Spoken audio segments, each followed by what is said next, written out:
Okey, kita akan kongsikan berkaitan dengan turutan bacaan Quran ataupun tingkatan bacaan Quran.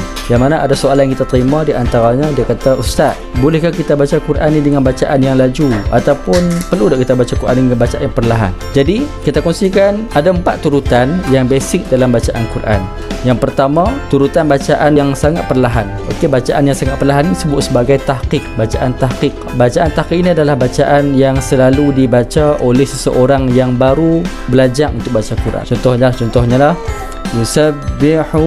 yusabbihu lillahi ma. Jadi bacaan tu adalah bacaan tahqiq lah, contohnya bacaan bagi seseorang yang baru nak baca Quran. Yang kedua, bacaan yang sederhana.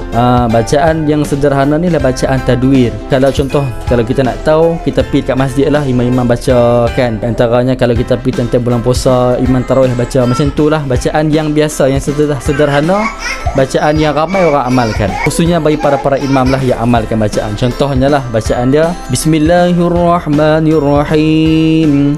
إذا جاءك المنافقون قالوا نشهد إنك لرسول الله.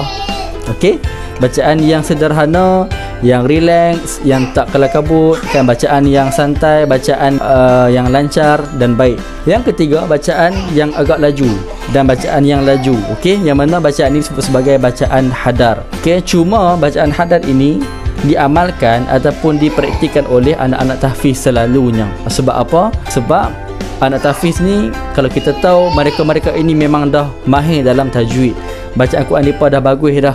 Jadi mungkin mereka kena mengulang sehari 5 juzuk, sehari 10 juzuk, ataupun sehari lebih kurang dalam 200 muka surat sehari. Jadi dia perlukan bacaan yang agak laju tetapi masih lagi menjaga hukum tajwid.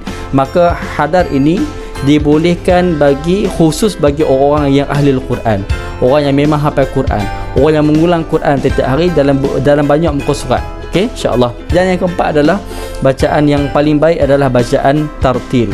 Kan Allah sebut dalam Quran, a'udzubillahi minasyaitonirrajim, waratilil Qur'ana tartila. Bacaan tartil ni adalah bacaan yang sangat-sangat menjaga hukum tajwid, bacaan yang sangat-sangat tenang, bacaan yang sangat-sangat relax, dan juga bacaan yang mana kita baca dengan sebaik mungkin dan kita melihat kepada makna-makna ayat yang hendak disampaikan, ataupun kita kita mentadabbur ayat Al-Quran tersebut lah. Okey, kita baca dengan bacaan yang terbaik dan kita tadabbur ayat Al-Quran yang kita baca. Itu adalah bacaan yang paling terbaik.